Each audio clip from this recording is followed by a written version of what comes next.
কেন করেছেন কি বৃত্তান্ত তিনি জানেন, সেটা অভিষেকজি তারা বলতে পারবেন।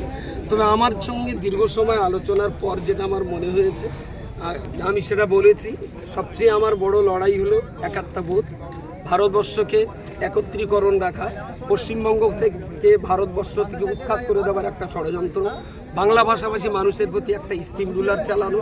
তার স্পষ্ট দিব্য প্রমাণ দেখছেন, বাংলা ভাষাভাষী মানুষদেরকে আমাদের ভোটার লিস্ট থেকে বাদ দেওয়া এবং উল্লেখযোগ্যভাবে মুসলিমদেরকে বাদ দেওয়া। কারণ তার হলো একটাই, যে মুসলিমদের বিরাট একটা অংশ টিএমসিকে ভোট দেয়।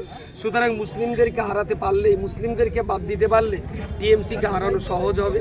সেই জন্যই তারা এই সর্বনাশগুলো করছে।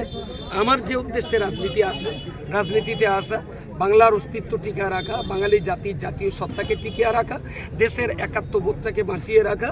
মমতা ব্যানার্জি কী উদ্দেশ্যে এনেছেন তিনি জানেন। তবে আমার মনে হয়েছে আমার কর্মকাণ্ড, এবং আজকে থেকে নয়, মমতা ব্যানার্জি অভিষেকজি হয়তো আমাকে ডাকতেন না, আমাকে ডেকেছেন হয়তো এই কারণে আমি আয়রা লিড করতাম। আমি লকডাউনের সময় বহুদিন ধরে লঙ্গরখানা চালাতাম।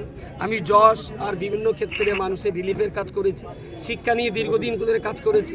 হয়তো তাদের মনে হয়েছে যে এই মানুষটা টুকটাক অল্প হলেও কিছু কাজ করেন, মানুষটাকে এইরকম একটা জায়গায় আনতে পারলে হয়তো কাজটা আরও বেশি করে করতে পারবেন, তাই হয়তো তারা আমাকে এই জায়গায় এনেছে। বার্তা নিয়ে সাধারণ মানুষের কাছে আছেন, কেমন সাড়া পাচ্ছেন? আমার বার্তা যেটা আজকে বললাম ভালোই বুঝলেন, শুনেছেন সবাই।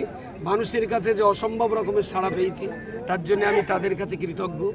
এদেশের হিন্দু, মুসলমান, শিখ, ইসাই তারা আমাকে ঠিক মুসলমানের চোখে দেখে না, তারা আমাকে একটা ভালো মানুষের চোখে দেখেছে, তার জন্য আমি তাদের কাছে কৃতজ্ঞ।